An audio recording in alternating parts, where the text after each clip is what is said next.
2019 ఆగస్టులో ప్రారంభమైంది. 2024కి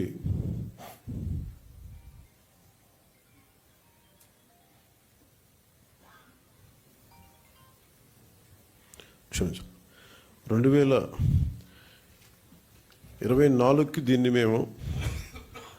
మరింత బలోపేతం చేయాలని. ఇప్పటిదాకా జల్ జీవన్ మిషన్ కేవలం నీటిని అందించడం దాని వరకే అంతవరకు పరిమితమైంది. ఇది గౌరవ ప్రధానమంత్రి శ్రీ నరేంద్ర మోదీ గారి కళ. ఇది కనీసం రోజుకి ఒక 55 లీటర్ల నీళ్లు సగటున మనిషికి ఇవ్వాలి అని, అది కూడా పరిశుభ్రమైన నీరు ఇవ్వాలి అనేది అల్టిమేట్ గోల్. ఏంటంటే జల్ జీవన్ మిషన్కి సంబంధించి నిరంతరం నీటి సరఫరా ఉండాలి ప్రతి ఒక్కరికి అనేది ఆకాంక్ష, ఆశయం. దాంట్లో కనీసం ముందస్తుగా కనీసం 55 లీటర్లు కనీసం ఇవ్వాలి అనేది ఆకాంక్షతోటి స్టార్ట్ అయింది. ఇప్పుడు ఈ అమృతధార ఈ వర్క్షాప్ని ఎందుకు అమృతధార అని పెట్టాము Jal Jeevan mission revamp programme కింద అనుకుంటే, ఒకటి ఉన్న నీటి వనరులని బలోపేతం చేయటం, అలాగే maintenance of existing schemes, already ఉన్న వాటర్ స్కీమ్స్ అన్నిటినీ వాటి మెయింటెనెన్స్ ఎలా ఉన్నాయి ఏంటి అనేది, అలాగే వాటర్ కన్జర్వేషన్ కూడా ఎంత కీలకమో. దీన్ని జల్ జీవన్ మిషన్ లేదు, కానీ ఇది మనం తీసుకున్న తర్వాత కొత్త ప్రభుత్వం ఎన్డీఏ ప్రభుత్వం వచ్చిన తర్వాత మనం తీసుకునేవి వాటర్ కన్జర్వేషన్ కూడా చాలా కీలకమైంది. అలాగే ట్రైనింగ్ అండ్ కెపాసిటీ, ఒకటికి ఉద్యోగస్తులకే కాకుండా ప్రజలను కూడా దీంట్లో భాగస్వామ్యం చేయాలనేది ఒకటి. అలాగే దీంట్లో ఈ ఐటీ సిస్టమ్స్ ద్వారా దీన్ని మనం స్ట్రీమ్లైన్ ఆపరేట్ చేసే విధానం, అలాగే గ్రీవెన్స్ రిడ్రెసల్, ఏమైతే నీటి సరఫరాలు ఇబ్బందులు ఏమున్నాయో రిపీటెడ్గా వచ్చే అవుట్ ఆఫ్ మెయింటెనెన్స్, వాటికి కూడా ఒక విధి విధానాలని రూపొందించడం, అది దీనికి సంబంధించి ఈ అమృతధార సంబంధించి. ఒకసారి చెప్పుకున్న మనం రిపీటెడ్గా ఉంటుందని, కానీ కనీసం ఒక్కరోజు 1 గంట నీళ్లు తాగకపోయినా, ఒక పూట నీళ్లు తాగకపోయినా దాని కష్టం ఎంత ఉంటుందో మనందరికీ తెలిసిందే. ఏకాదశి వ్రతాలు కానీ ఏదైనా సరే పొద్దున్నుంచి సాయంత్రం వరకు నీళ్లు తాగకుండా రకరకాల మనం ఈ రిలీజియస్ థింగ్ మనం ఈ పండుగల్లో అప్పుడు ప్రత్యేక పర్వదినాలప్పుడు చేసేవి, కానీ అప్పుడు కానీ మన నీటి విలువ తెలియదు. నీటి దొరకనప్పుడే మన నీటి విలువ తెలుస్తుంది. నాకు ప్రత్యేకించి నేను పిఆర్ మినిస్ట్రీ తీసుకున్న తర్వాత వాటర్ కన్జర్వేషన్ ఒకటి, నీటిని సరఫరా చేయటం ఒకటి, ఇవన్నీ నాకు చాలా ప్రత్యేకమైనవి, ఇష్టం నాకు. అంటే చాలా సందర్భాల్లో నేను చెప్పింది ఏంటంటే, నా అనుభవాలు పంచుకున్నది. ఒకసారి యూఎస్లో కూడా హార్వర్డ్ యూనివర్సిటీకి వెళ్ళినప్పుడు కూడా అక్కడ స్పీచ్ ఇస్తూ ఉంటే ఒక కీనోట్ అడ్రస్లో అక్కడ నేను చెప్పింది, ఒక ఆదిలాబాద్లో ఒక తాండాలో జరిగిన సంఘటన ఒకటి చెప్పాను. చాలాసార్లు పొలిటికల్గా మేము వెళ్తున్నప్పుడు చాలా ఆకాశంతో ప్రామిసులు చేస్తూ ఉంటాం, ఆకాశాన్ని తీసుకొచ్చి పందిరేస్తూ ఉంటాం, ఇవన్నీ చేస్తూ ఉంటాయి. కానీ ఇలాంటి సందర్భంలో 2008లో ఆదిలాబాద్లోని ఒక తాండాలో పాపం 3-4 తాండాలకు కలిపి ఒకటే బోర్ పాయింట్, అది అందరూ వచ్చి అక్కడి నుంచి పట్టుకునేవాళ్ళు. ఒక కళ్ళు లేని కనుగుడ్లు కూడా లేవు పెద్ద ఆవిడొచ్చి అడిగింది, నా దగ్గరికి వచ్చి మరాఠీ యాక్సెంట్లో ఉన్న తెలుగులో ఆవిడ అడిగింది నన్ను నీళ్ళు ఇప్పించమని. ఇంకేం అడగల. అంటే నీరు ఎంత కీలకమైందంటే, మనం ఒక భీష్మేకాదశి రోజున 24 గంటలు నీళ్లు తాగకపోతే ఎంత దారుణంగా ఉంటుందో నిజంగా కష్టం పాటించే వాళ్ళకి తెలుసు, వ్రతాలు పాటించే వాళ్ళకి, కానీ దొరకని వాళ్ళకి. సో ఇది అనేక మంది, చాలామంది నలిగి బాధలను అర్థం చేసుకుని దానికి ఒక పరిష్కార మార్గం, చాలామంది శ్రమ ఎప్పటికప్పుడు చేసుకుంటూ వచ్చారు. నేను రివ్యూ చేసిన తర్వాత పంచాయతీరాజ్ శాఖ రివ్యూస్లో జేజేఎంది చాలా కీలకంగా అనిపించింది. చాలా ఉన్నతమైన ఆశయంతో మొదలుపెట్టింది, ఎందుకు మనం దీన్ని ముందుకు తీసుకెళ్ళలేకపోయాం అనేది చాలా లోతుగా ఒకసారి అధ్యయనం చేస్తే, అసలు 2019లో కేరళ మన కేంద్ర ప్రభుత్వం దీనిని ప్రతి రాష్ట్రాలకి మీకు ఎంతెంత అవసరాలు ఉన్నాయని మీ నీటి అవసరాలకి ఈ సగటు పర్ క్యాపిటల్ కన్సంప్షన్ ఎంత ఉంటుంది, దానికి ఎంత కావాలి మీకు డబ్బులను అడిగితే ఉత్తరప్రదేశ్ 1.5 లక్షన్నర కోట్లు అడిగింది, మధ్యప్రదేశ్ 83,000 కోట్లు అడిగింది, గుజరాత్ 32,000 కోట్లు అడిగింది, కేరళ 45,000 కోట్లు అడిగింది. వీటన్నిటిలో కూడా మీరు కేరళని తీసుకుంటే మనకంటే చాలా చాలా చిన్న రాష్ట్రం, మనలో 4వ భాగం ఉంటుందేమో, 3వ భాగం కానీ. అలాంటి కేరళ 45,000 కోట్లు అడిగితే గత ప్రభుత్వం జల్ జీవన్ మిషన్కి వాళ్ళు అడిగింది 26,000 కోట్లు మాత్రం అడిగారు. 26,000 కోట్ల, ఇంకా ప్రిసైజ్గా చెప్పాలంటే 26,000 కోట్ల 823 26.8.23 crores 0.94 ఎగ్జాక్ట్గా అడిగింది. కానీ వాళ్ళు మంజూరు చేసింది 4,787.10 కోట్లు. ఇది కూడా దేనికి అంటే వీళ్ళు పూర్తిగా డబ్బులు ఇవ్వలేకపోయారు, స్టేట్ షేర్ ఇవ్వలేదు వీళ్ళు. దానివల్ల మనం పూర్తిగా అవైల్ చేసుకోలేకపోయాం, సద్వినియోగం చేసుకోలేకపోయాం.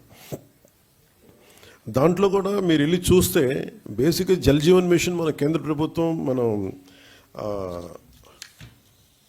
సిఆర్ పాటిల్ గారి దగ్గరికి వెళ్ళి నేను మాట్లాడితే వాళ్ళందరూ అడిగిందంటే మీ గత ప్రభుత్వం మీరు చేసినవి అన్నీ చాలా అబ్సర్డ్గా ఉన్నాయి. మేము అడిగింది ఏంటంటే పర్మనెంట్, అంటే ఒక సస్టైనబుల్ వాటర్ సోర్స్ నుంచి రావాలి. అంటే బేసిక్గా వాళ్ళు అడుగుతుంది ఏంటంటే మీకు రిజర్వాయర్ నుంచి నీళ్లు తీసుకుంటేనే ఇది ఇస్తుంది, మీరు పైప్ లైన్కి మేము ఇవ్వం, మీరు రిజర్వాయర్ నుంచి తీసుకొని మీరు అది ప్రజలకు ఇవ్వాలి, అంతేగాని గ్రౌండ్ వాటర్ నుంచి కాదు ఇదని చెప్తే. కానీ గత ప్రభుత్వం చేసిందంతా ఏంటంటే మన అడిగిన పర్పస్ ఏంటంటే కేంద్ర ప్రభుత్వం ప్రాజెక్ట్ ఇది రిజర్వాయర్ నుంచే తీసుకోమని చెప్పింది. కానీ గత ప్రభుత్వం ఈ 4,000 కోట్లకు కూడా, ఎందుకంటే మనం కొత్త ప్రభుత్వం వచ్చాక దాదాపు 700 కోట్లు మనం తీసుకున్నాం, మనం చేసిన మనం తీసుకున్నది. ఇప్పుడు జల్ జీవన్ మిషన్ కింద వాళ్ళు అడిగింది ఏంటంటే మనకున్న దాదాపు 38 మేజర్ సస్టైనబుల్ సోర్స్ రిజర్వాయర్స్ ఉన్నాయి మనకి, వాటికి సంబంధించి 95.44 ట్యాప్ కనెక్షన్స్కి 38 ఈ వాటర్ రిసోర్సెస్ని, సస్టైనబుల్ వాటర్ రిసోర్స్ని తీసుకోమని ప్రతిపాదన ఉంది. కానీ గత ప్రభుత్వం ఏం చేసిందంటే 4,000 కోట్లు కూడా గ్రౌండ్ లెవెల్లో చూస్తే కంప్లీట్గా కేంద్ర ప్రభుత్వం నిబంధనలకు వ్యతిరేకంగా చేశారు. ఏదో 1-2 స్కీములు తప్ప మిగతావన్నీ కూడా, అంటే ముందు పైపులు కొనేశారు. ఫస్ట్ ఎక్కడైనా సరే మనం నీటిని ఎక్కడి నుంచి తెచ్చుకుంటాం అనేది గుర్తించడం మానేసి ముందు పైపులు వేసేసారు. అవసరమైతే ఒక బోర్ పాయింట్ తవ్వేశారు. అలా ఇచ్చేస్తే ఇక్కడ మీకు చూపించదలుచుకుంది ఈ ఈ 2 మ్యాప్స్ ఉన్నాయి ఇక్కడ. యాక్చువల్ జల్ జీవన్ మిషన్ తాలూకు ముఖ్య ఉద్దేశం ఇది. 38 సస్టైనబుల్ రిజర్వాయర్స్ నుంచి ఇది దీని మ్యాపింగ్ ఇలా ఉండాలి. ఈ రెడ్ ఎందుకు ఉన్నాయి ఇక్కడ, ఈ రెడ్ ఇవన్నీ ఎందుకు ఉన్నాయి అంటే ఇవన్నీ బోర్ పాయింట్స్తో చేసింది. బోర్ పాయింట్స్ నిరంతరం సరఫరా ఉండదు, ఏదో ఒక 5 నెలలు రావచ్చు, లేదంటే వాటర్ చెరువులు బోర్లు ఎండిపోతే మళ్ళీ ఆగిపోతాయి. సో ఇట్లాగా వీళ్ళు 4,000 కోట్లు ఖర్చు పెట్టినా కానీ వాస్తవానికి అవి ఏవి పనిచేసే పరిస్థితిలో లేవు. సో దిస్ ఇస్ 4,000 కోట్లు దుర్వినియోగం అయిపోయినట్టుగా మనం భావించవచ్చు. సో అందుకని మళ్ళీ తిరిగి కొత్త ప్రభుత్వం వచ్చాక గౌరవ ముఖ్యమంత్రి శ్రీ నారా చంద్రబాబు గారి ఆధ్వర్యంలో, ఆయన నాయకత్వంలో ఆయన మాకు చెప్పిన ప్రమాణాలు కానీ ఆదేశాలు కానీ, మేము ఈ సస్టైనబుల్ వాటర్ సోర్స్ని ఎంత బలోపేతంగా ముందుకు తీసుకెళ్ళాలి, అలాగే ఎలాగ దీన్ని ఈ కన్జర్వేషన్ ఒక దీన్ని భాగం చేయాలి, దీంట్లో వీటన్నిటిలో మేము ముందుకెళ్తాం. మొన్న నేను సిఆర్ పాటిల్ గారి దగ్గరికి కూడా నేను వెళ్ళినప్పుడు కేరళ 45,000 కోట్లు అడిగింది. మేము అడుగుతుంది కనీసం మాకున్న రాష్ట్రానికి మాకున్న పరిధి కనీసం ఒక 70,000 కోట్లు మాకు మంజూరు చేయమని నేను ప్రతిపాదించాం. రాష్ట్ర ప్రభుత్వం తరపు నుంచి ప్రతిపాదిస్తే వాళ్ళు అడిగింది ఏంటంటే మీరు కంప్లీట్ డీటెయిల్డ్ ప్రాజెక్ట్ రిపోర్ట్ తీసుకొని ఎందుకు మీకు 70,000 కోట్లు ఖర్చు అవుతుంది, అది మొత్తం వివరాలు ఇవ్వమంటే మేము దాన్ని ఆ పనిలో ఆ క్రమంలో ఉన్నాం. ఐ థింక్ అది శశిభూషణ్ గారు చెప్పాలి. అది ఆల్మోస్ట్ ఇప్పుడు మనం వచ్చి జనవరి నెలాఖరికి కంప్లీట్ డిపిఆర్ తీసుకొని జలశక్తి మినిస్టర్ గారికి దీన్ని ప్రతిపాదన పంపిస్తాం. కానీ మేము ఏమనుకున్నామంటే ఇక్కడున్న టీం కూడా చాలా ఎఫెక్టివ్ టీం, అందరు తప్పనప్పటి ఏదో చేద్దాం అనుకున్నది. దాంట్లో భాగంగానే ముందు మేము ఏం చేసామంటే, నేను అడిగింది ఏంటి అంటే, అసలు మనకి ఎంత గత 4,000 కోట్లు ఖర్చు పెట్టామని చెప్తున్నారు, అసలు దీని మీద మీరు ఎంత, నేను ఏ ఊరికి వెళ్ళినా ఎక్కడికి వెళ్ళినా మాకు నీళ్లు రావట్లేదు, పైపులు వేసారుగా నీళ్లు రావట్లేదు అనేది ఏ జిల్లాకి వెళ్ళినా నాకు వచ్చే ఒక కామన్ కంప్లైంట్. సో అందుకని నేను రాగానే అడిగానంటే, ఒకే రోజున తక్కువ రోజుల్లో కానీ అసలు ఎన్ని గృహాలకి వీళ్ళు ఇచ్చారు, ఎన్ని గృహాలకి వీళ్ళు ఈ నీళ్ళు వస్తున్నాయి, ఏ స్థాయిలో వస్తున్నాయి మీరు ఒకసారి చేయమని చెప్తే, చాలా ఒక యుద్ధ ప్రాతిపాదికన దాదాపు ఒక 3-4 వారాలు చేసాం మేము. ఒక రోజులో 2 రోజులు చేద్దాం అనుకున్నా కానీ ఉన్న పరిమితులతోటి చాలా ఒక డీటెయిల్ సర్వే చేస్తే, పల్స్ సర్వే ఒకటి చేస్తే, వీళ్ళు చెప్పింది ఏంటంటే జల్ జీవన్ మిషన్ వాళ్ళు గతంలో ఇచ్చిన ప్రకారం 95.44 లక్షల కుటుంబాలకి గాను మేము వాళ్ళు 70.4 లక్షల గృహాలకి నీటి కుళాలు అందించబడ్డాయి. ఇంకా 25.40 లక్షలు నీటి కుళాలు ఇంకా ఇవ్వవలసింది అనేది గతంలో తెలియజేసింది. కానీ ఈ పల్స్ సర్వే ప్రకారం మేము చేస్తే దీంట్లో 85.22 లక్షల కుటుంబాలకు గాను కేవలం 55.37 లక్షల గృహాలకి నీటి కుళాయిలు అందించబడ్డాయి. 29.85 లక్షల నీటి కుళాయిలకి ఇంకా ఇవ్వవలసి ఉందనేది ఈ డిఫరెన్స్ కూడా మనకి దీనివల్ల బయటకు వచ్చింది. సో దీంట్లో ఎక్కువ జల్ జీవన్ మిషన్ గతంలో తాగునీటి వనరులు ఎక్కువ శ్రేణుల్లో బోర్వెల్స్నే ఉపయోగించడం జరిగింది. కానీ ఇది భవిష్యత్తుకి సుస్థిరమైనవి కావు. ఇది అసలు జల్ జీవన్ మిషన్ యొక్క ముఖ్య ఉద్దేశానికే అసలు సంబంధం లేనిది అది. అందుకని మేము సస్టైనబుల్ వాటర్ రిసోర్సెస్ తోటి దాదాపు మనకున్న ఈ 20 పైగా ఉన్న ఈ సస్టైనబుల్ వాటర్ రిసోర్సెస్ నుంచి తీసుకునే బాధ్యతలో ఈ వర్క్షాప్ ఎందుకు పెట్టామంటే, ప్రతి 26 జిల్లాల నుంచి వచ్చిన అధికారులందరికీ కూడా మీ జిల్లాలో ఎలాంటి సమస్యలు ఉన్నాయి, దాన్ని దీన్ని అంటే మీ ఇన్పుట్స్ కావాలి. ఎందుకంటే ఒకసారి కేవలం ఒక సెంట్రల్ కమాండ్ నుంచి కానీ ఒక సెంట్రలైజ్డ్ అడ్మినిస్ట్రేషన్ కాకుండా ప్రతి జిల్లాకి వెళ్ళి కనుక్కోవాలని చాలా రివ్యూ మీటింగ్స్లో ఉంటే దాని నుంచి ఉత్పన్నమైంది ఈ వర్క్షాప్. సో నాకు మీరు మనస్ఫూర్తిగా మన objective to fulfil the dream of honourable prime minister Shri Narendra Modiji to give sustainable water with a per capita of 555 liters per day as on now, and in future it should be never ending supply of water. That is the final objective of Jal Jeevan Mission. So దీంట్లో భాగంగా కనీసం మనందరి బాధ్యత, కనీసం forget about మనందరం political ప్రాసెస్లో ఉన్నాం, administrative ప్రాసెస్లో ఉన్నాం, వీటన్నిటికంటే కూడా సగటు బేసిక్ మనిషి నీటి అవసరాలు తీర్చడం కనీస ఒక ఫండమెంటల్ రైట్ అది. ఇది కొంచెం మానవతా దృష్టితోటి, కొంచెం కేవలం మనం అధికారులు లేదంటే మనం కూర్చోబెట్టి వ్యవస్థలో భాగస్వాములు అయిన వాళ్ళు కాకుండా ఒక మానవతా దృక్పథంతో అందరం దీన్ని ముందుకు తీసుకెళ్ళాలి. మీ అందరి సహకారం కావాలి. డిజైనింగ్లో చాలా చాలా లోపాలు ఉన్నాయి. పైప్ లైన్లు వేసేస్తున్నాం. పైప్ లైన్లు వేసేస్తే కనీసం ఒక 3 అడుగులు ఎత్తుండే కొంచెం ఎత్తుగా ఉండే ప్రాంతాలకేమో నీళ్ళు కూడా వెళ్ళట్లేదు. పైప్ లైన్ పక్కకి వెళ్తుంది కానీ పైకి వెళ్ళాలంటే పైప్ లైన్స్లో డిజైన్ బాగలేదు, అండ్ దాని ఇన్నోవేటివ్ డిజైనింగ్ లేదు. టెక్నికల్ ఆస్పెక్ట్స్ని దాన్ని దృష్టిలో పెట్టుకోవాలి. చాలా ఒకసారి ఎలా అనిపిస్తుంటే చాలా మొరటుగా పైపులు గొయ్యి తవ్వి పైప్ వేసేయడం తప్ప అసలు నీళ్ళు వెళ్తాయా లేదా, ఇది ఎన్ని అడుగులు ఎత్తులో ఉంది, దీనికి ప్రెషర్ ఎలా ఉంది. అలాగే ఒక 1 కిలోమీటర్ పైప్ లైన్ వేస్తున్నప్పుడు ఈ మధ్యలో ఉండే ఇళ్ళు ఎక్కువ మంది కొంచెం ప్రెషర్ పంపులు పెట్టి లాగేస్తే మిగతా చివరుండే ఇళ్ళకి రావట్లేదు. వీటన్నిటికీ చాలా లోతుకి వెళ్ళే కొద్దీ సమస్యలు అనేక ఉత్పన్నం అవుతూ వచ్చినాయి. సో వీటన్నిటికీ సంబంధించి ఒక సమగ్రమైన ఒక పరిష్కారం వెతకాలి. ఇప్పటికీ మన శశిభూషణ్ గారు బిగినింగ్లో మేము మాట్లాడుకుంటా ఉంటే, భారతదేశ ప్రభుత్వం స్వాతంత్రం వచ్చినప్పటి నుంచి మామూలు డబ్బు ఖర్చు పెట్టలేదు. దాదాపు ఏదో ఒక లెక్క తీస్తే దాదాపు lakh, I think more than 1 lakh crores I think till now government of India had spent. ఇంత డబ్బు ఖర్చు పెట్టి కూడా ఇంకా ఒక ఆదిలాబాద్ తాండాలో ఉండే ఒక పెద్ద ఆవిడ కానీ, కళ్ళు లేని పెద్ద ఆవిడ కానీ, మొన్న నేను పిఠాపురం వెళ్తే ఇంకా మాకు నీళ్ళు రావట్లేదని ఒక ప్రాంతానికి వెళ్తే నీళ్ళు రావడం చాలా పల్చగా వస్తున్నాయి అనేది. అంటే ఆల్మోస్ట్ అంటే ఎంత సన్నటి దారంటే ఒక 30 మంది వెయిట్ చేయాలి. అది ఎప్పటికీ నిండాను, అది ఒక ఉన్నది 2 గంటలు. ఆ 2 గంటల్లో 30 మంది పట్టుకోవాలి. కనీసం అది బకెట్ నిండటానికి కనీసం 10 నిమిషాలు పడదు. అంటే 55 లీటర్స్ అనేది మనం ఇచ్చినా కానీ ఆ వచ్చే ధార ఇవన్నీ ఇంజనీరింగ్ ఇష్యూస్, ఇవన్నీ వాటిని కూడా కరెక్ట్ చేయాలి. సో వీటన్నిటిని సమగ్రంగా అన్ని సమస్యల్ని పెట్టుకొని ఎలా చేయాలి దీనికి ముందుకనేది కృష్ణతేజ గారితో, మన ప్రిన్సిపల్ సెక్రటరీ మన శశిభూషణ్ గారితో, సంజీవ్ రెడ్డి గారితో, వీళ్ళందరితో మాట్లాడి ఇది ఒక పరిష్కారం ఎతకాలి. ఎందుకంటే ప్రతిసారి డబ్బు ఖర్చు పెట్టేస్తున్నాం, ఇంటెండెడ్ రిజల్ట్ అయితే రావట్లేదు. ఇది ఒక బయట ఏముందంటే కేంద్రంలో కూడా చాలాసార్లు ఇది దుర్వినియోగం అవుతున్నాయి నిధులు.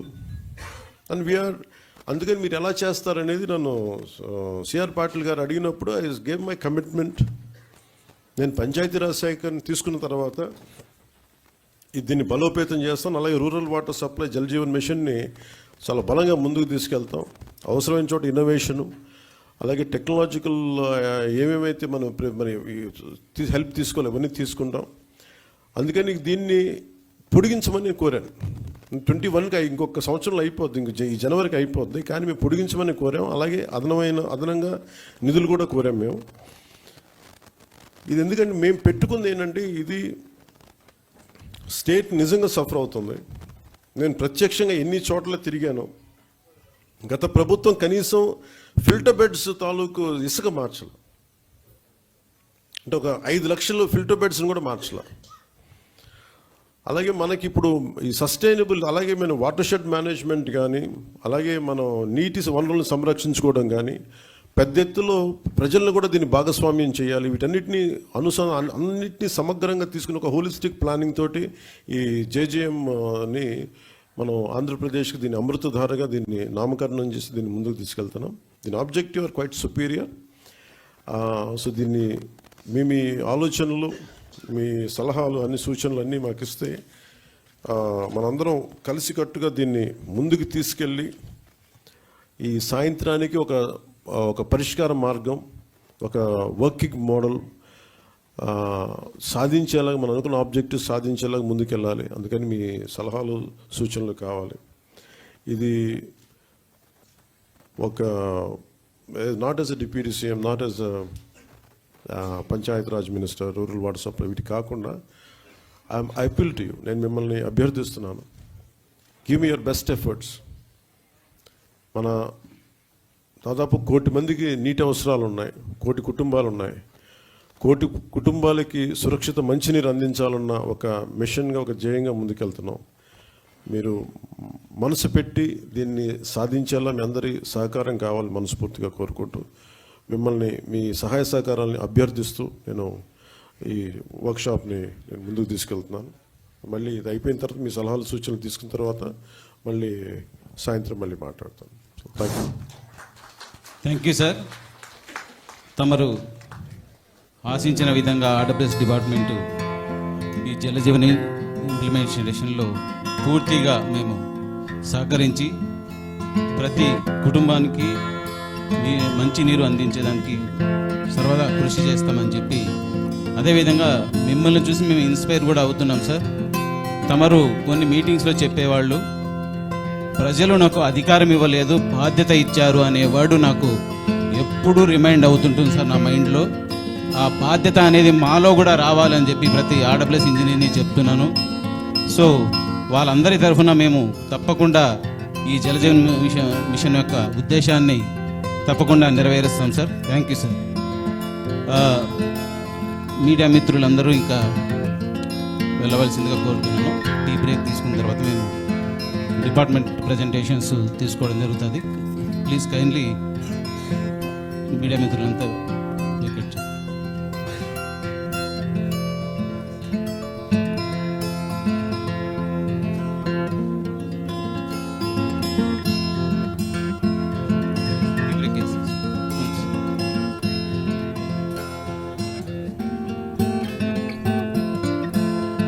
So tea break 15 minutes.